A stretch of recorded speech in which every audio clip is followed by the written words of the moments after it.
دوسرا سوال یہ ہے کہ بعض لوگوں کا خیال ہے کہ سیدنا آدم علیہ السلام کی توبہ جو ہے نبی علیہ الصلوۃ والسلام کے وسیلے سے ہوئی، اور اس تخلیق کائنات کی وجہ بھی نبی علیہ الصلوۃ والسلام ہے۔ اس سے فردر کہ نبی علیہ الصلوۃ والسلام کا جو نور ہے وہ سیدنا آدم علیہ السلام کے انگوٹھے میں آیا اور انہوں نے چوما۔ دیکھیں جی، یہ بھی بڑا کریٹیکل ایشو ہے۔ مسئلہ نمبر 43 میرا وسیلہ اور توسل کے صحیح احکام و مسائل پہ ریکارڈڈ موجود ہے، اس میں نے یہ ڈیٹیل سے ساری چیزیں ڈسکس کی ہیں۔ یہ جو نبی صلی اللہ علیہ وآلہ وسلم کے وسیلے سے آدم علیہ السلام کی توبہ قبول ہونے کا واقعہ ہے، یہ المستدرک للحاکم میں موجود ہے۔ اگرچہ امام حاکم نے اس کی تصحیح بھی کی ہے کہ یہ حدیث صحیح ہے، لیکن امام ذہبی جنہوں نے اس کے اوپر بعد میں تحقیم کی، ان کا موقف یہ ہے کہ اس میں ایک کذاب راوی ہے، اور امام ذہبی کی بات ہی زیادہ مضبوط ہے کہ روایت کمزور ہے۔ اور ویسے بھی یہ ایک اسلوب کے بھی خلاف ہے، کیونکہ صحیح بخاری میں 1010 نمبر حدیث ہے کہ سیدنا عمر رضی اللہ تعالیٰ عنہ کے زمانے میں جب قحط پڑ جاتا تو سیدنا عباس ابن عبد المطلب کو وہ لے کے آتے اور کہتے، اے اللہ، جب تک تیرے نبی ہم میں موجود تھے ہم ان کے ذریعے سے تیری طرف وسیلہ اور توسل اختیار کرتے تھے، اب ان کے بعد ہم ان کے چچا کو لے کے آئے، ان کی دعا کی برکت سے بارش نازل فرما، تو بارش نازل ہو جایا کرتی تھی۔ وسیلہ اور توسل یہ ہے کہ جو سامنے بندہ موجود ہے اس سے دعا کروائیں۔ آج نبی علیہ السلام دنیا میں سامنے موجود ہو، ہم آپ صلی اللہ علیہ وآلہ وسلم سے ہی دعا کروائیں گے۔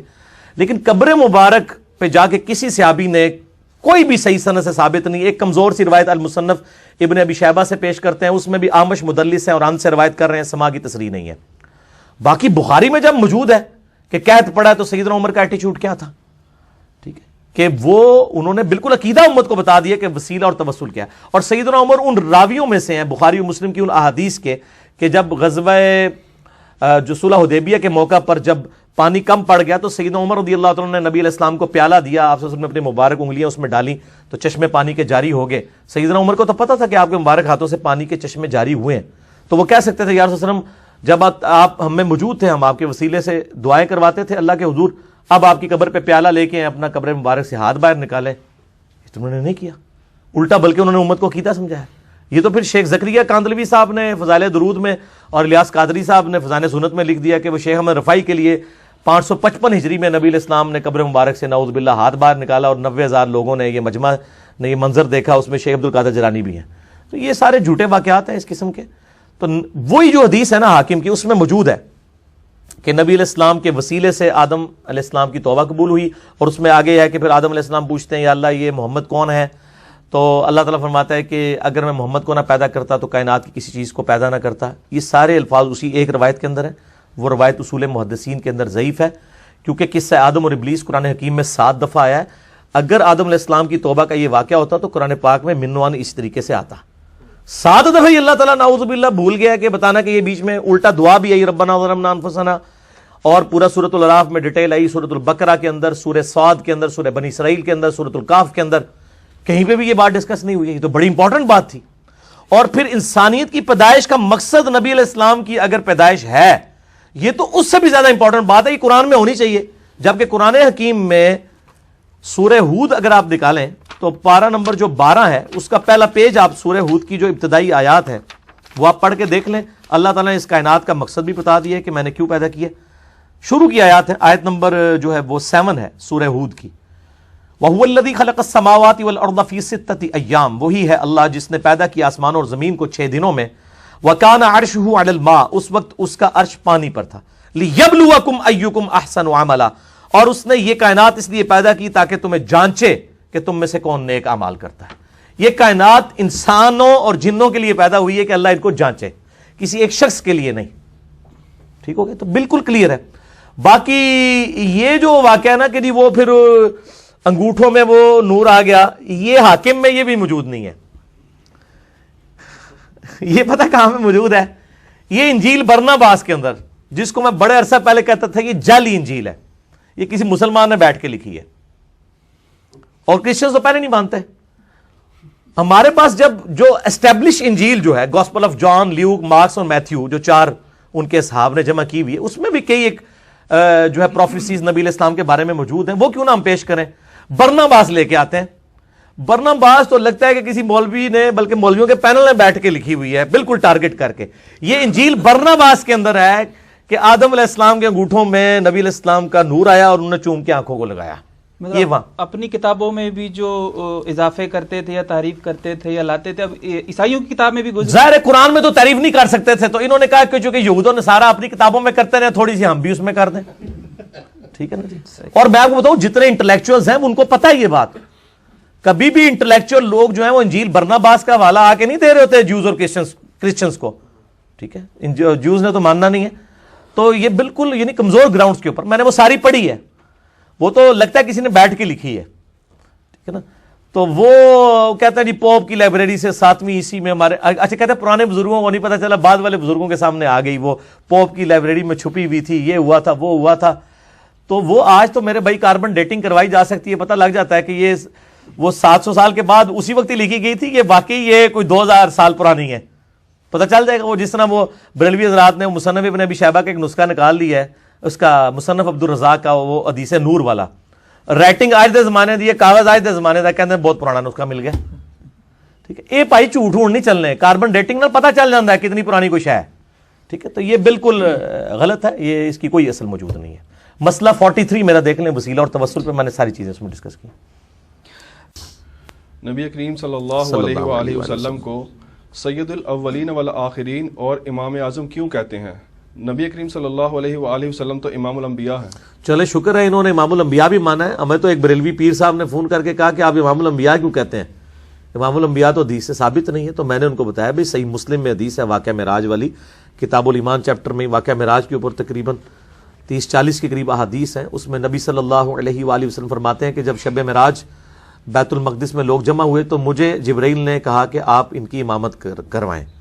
تو اس نے کہا اس سے تو نبی علیہ السلام کا ان کی امامت کرانا ثابت ہوا، امام الانبیاء کیسے ہو گئے؟ دیکھو اب اس کے بعد تو آپ کچھ نہیں کر سکتے نا.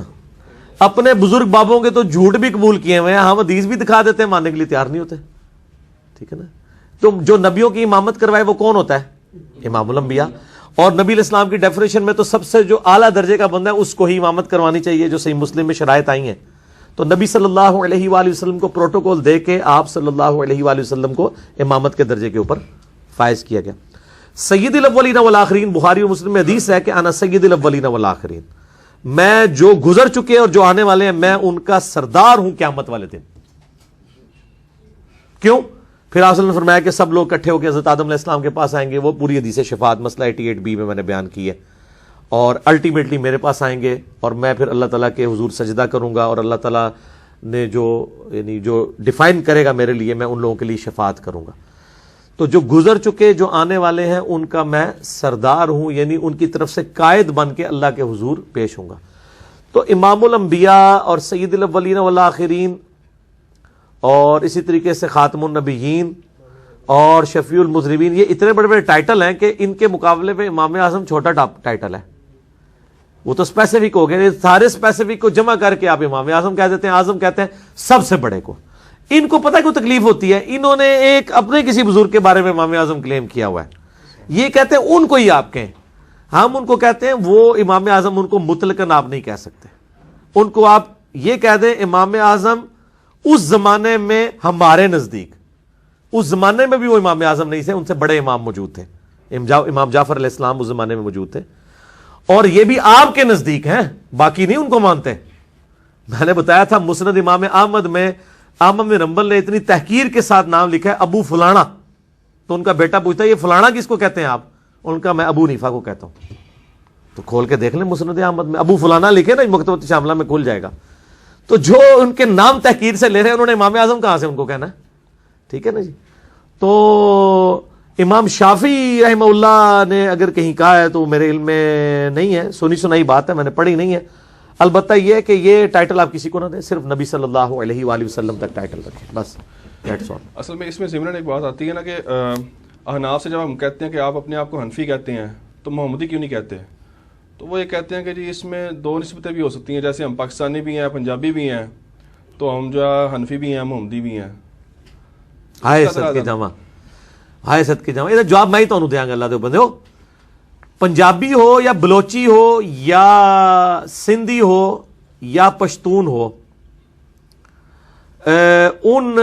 وہ سارے کے سارے اگر اپنے آپ کو پاکستانی ہونے کے ساتھ اپنے ان صوبوں کے ساتھ منسوب کرتے ہیں تو وہ پاکستان کے جو قوانین ہیں ان کو بھی اسی طریقے سے مان رہے ہوتے ہیں. ٹھیک ہے نا جی. یہ نہیں کہہ رہے ہوتے کہ جی اگر کے پی کے میں جو ہے وہ چور کی سزا یہ ہے تو پنجاب میں کوئی اور ہے, ہم نہیں مانتے.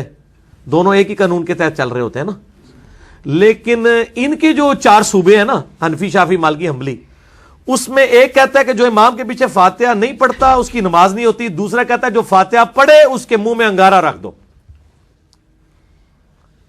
تو یہ تو صوبے ایک ملک کے ہے نہیں ہے, یہ تو ایک انڈیا کا صوبہ ایک پاکستان کا ہے. یہ مثال ہی غلط دی ہے انہوں نے. اگر یہ سارے محمدی ہوتے اور اس کی برانچز ہوتی تو ایک دوسرے سے اس طرح نفرتیں نہ کرتے. خانہ کعبے میں 4 مسلے نہ انہوں نے ڈالے ہوتے. کیا پنجابی جب جاتا ہے کے پی کے میں تو کیا کہتا ہے جو تک پنجابی امام نہیں ہوگا میں نماز نہیں پڑھوں گا؟ ایسا ہوتا ہے؟ تو یہ پھر مثالیں کو دیتے ہیں. انہوں نے تو کعبے میں 4 مسلے ڈالے ہیں اپنے. اللہ میرا تو کلپ بھی چڑھا ہوا ہے وہ خانہ کعبے میں 4 مسلے والا, اس کی باقاعدہ تصویر لگا کے پورا میں نے بتایا کہ 1925 تک کہاں پہ یہ 4 مسلے موجود تھے. اگر یہ سمجھتے ہیں کہ چاروں ہی ماشاءاللہ پاکستانی تھے یا چاروں ہی محمدی تھے تو 4 مسلے کو ڈالے ہوئے. کیا یہ ہوتا تھا کہ حضرت ابوبکر صدیق نماز پڑھائیں تو حضرت عمر, عثمان و علی نہ ان کے پیچھے پڑھیں, یا حضرت عمر پڑھا رہے ہیں تو باقی 3 نہ پڑھیں؟ ایسا تو نہیں ہوتا تھا. یہ مثالیں غلط دیتے ہیں اور یہ کہتے ہیں نا جی وہ سب کچھ اس میں کور ہو جاتا ہے. تو آڈے کہنے نال نہیں کور ہو جانا. کوڑ نہ مارو, جھوٹ نہ بولو. ٹھیک ہے نا. یہ سب کچھ پردہ ڈالنے کے لیے یہ باتیں کر رہے ہیں. بالکل ایسا نہیں ہے. اور محمدی ہم اس لیے کہتے ہیں, ہم تو کہتے ہیں محمدی سے بھی آپ اوپر جائیں, مسلم کہیں اپنے آپ کو. نبی علیہ السلام کو قرآن حکیم میں یہی حکم ہوا ہے انا اول المسلمین, اور قرآن حکیم میں ہوا سماکم المسلمین من قبل وفی ھذا. اس قرآن کے نزول سے پہلے ابراہیم علیہ السلام نے تمہارا نام مسلم رکھا تھا اور اس کتاب میں بھی اللہ نے تمہارا نام مسلم رکھا ہے. ہم کہتے ہیں آپ اس سے بھی اوپر آئیں, مسلم کہیں, اللہ کے سامنے سر تسلیم خم کرنے والا. اور کلمے میں چونکہ لا الہ الا اللہ محمد رسول اللہ صلی اللہ علیہ وآلہ وسلم, تو دوسرے نمبر پہ اگر کوئی چیز ہو سکتی ہے تو محمدی ہو سکتی ہے. اگر ان کے کلموں میں کہیں ان کے بزرگوں کے نام آتے ہیں تو ضرور ڈالیں. ہم کہتے ہیں اس سے امت کے ڈویژن میں اضافہ ہوا ہے. اگر یہ کہتے ہیں فروع اختلافات ہیں تو ایک دوسرے کے پیچھے نمازیں کیوں نہیں تھے یہ پڑھتے؟ ابو فلانا کہہ کے کیوں ایک دوسرے کو بلاتے تھے؟ ٹھیک ہے. اور نہ میری زبان کھلاؤ, بہت کچھ ہے. انہوں نے پردے رکھے نا. یہ اسی طریقے سے ہے وہ جیسے ہمارے سیاسی لیڈرز ٹی وی کے اوپر آگے بڑی پازیٹیو باتیں ہو رہی ہوتی ہیں. سٹارٹ ہی جب مخالف کا کرتے کہتے ہیں میں ان کا بڑا دل سے احترام کرتا ہوں, لیکن تو پتا ہے وہ دلی کنی بڑی گالا کٹ رہا ہوتا ہے. یہی خوشی ہے. یہ سارے انہوں نے پردے نا فاش نہ کراؤ, جتنے کر دیتے ہیں اتنی بہت ہے. دین کتابوں میں ہے یا شخصیات میں؟ اگر کتابوں میں ہے تو کتابیں کون سی ہیں, اور کیا ہم بالکل ہی شخصیات کے منکر ہو جائیں؟ نہیں, شخصیات کے منکر نہ ہو آپ. جن شخصیات کی کتابیں ہیں نا ان کے منکر نہ ہو. کتابیں لکھی ہیں صحیح بخاری, صحیح مسلم, امام بخاری, امام مسلم نے. آپ نے اپنے مولویوں کی کتابیں لوگوں کے ہاتھوں میں پکڑا دی ہوئی ہیں. اللہ تو بندو ایک ٹکٹ ہی 2 مزے تو نہ لو. ٹھیک ہے نا. شو آپ کس کو کر رہے ہیں؟ ہاتھی کے دانت آپ نے کچھ اور رکھے ہوئے ہیں اور اندر والے دانت کچھ اور ہیں. تو ان اماموں کو تو ہم مانتے ہیں, ہم ان کے ناموں کے ساتھ رحمہ اللہ کہتے ہیں. ہم کتابوں میں ہی دین ہے, اور ان اماموں نے بھی کتابوں کی طرف ہی ہمیں, یعنی امام بخاری کو اپنی پکچر تو نہیں دے گئے ہیں, کوئی سیلفی بنا کے تو نہیں چھوڑ گئے. انہوں نے ایک کتاب امت کے حوالے کی ہے کہ یہ میری محنت ہے, میری زندگی کی. آج بھی ہم بخاری شریف جب پڑھتے ہیں تو ہم سمجھ لیں امام بخاری سے ہی پڑھ رہے ہوتے ہیں کہ انہوں نے اتنی محنت کر کے جو حدیثیں جمع کی تھی. اگر امام بخاری, امام مسلم کے ذریعے آپ آج کے 14ویں صدی کے 15ویں صدی کے بزرگوں کو آپ کو ڈگریاں دلوانا چاہتے ہیں تو تسی جناب الٹے بھی لٹک جاؤ, انہوں نے اسے ڈگری نہیں دینی. انہوں نے کوئی کنٹریبیوشن نہیں ہے. یہ سارے نقال ہیں, اور نقال تو ہم بھی ہیں. یہ کون سا بخاری مسلم کی حدیثوں کی ہر حدیث کی سند نبی علیہ السلام تک لے کے جا رہے ہوتے ہیں؟ وہ ایک استاد کی سند بیان کر دیتے ہیں تو اس سے سارا کچھ حل ہو جائے گا. اس طرح تو نہیں ہوتا. ان محدثین نے اپنی ایک حدیث کی سند نبی علیہ السلام تک پہنچائی ہے. یہ کتابیں میرا یوٹیوب پہ آپ کلپ کھول لیں, سنی احادیث کی 6 کتابیں, 6 ڈیزن میں لکھیں سنی بکس, تو کلپ کھل جائے گا, اس کی انٹرنیشنل نمبرنگ سب کچھ کھل جائے گا. تو میں نے بتائی ہیں کون سی ہیں. قرآن پاک کے بعد کون سی مین سٹریم کی کتابیں؟ بخاری, مسلم, ابو داؤد, ترمذی, نسائی, ابن ماجہ, مسند امام احمد, الموطا امام مالک, یہ ساری کتابیں الحمدللہ.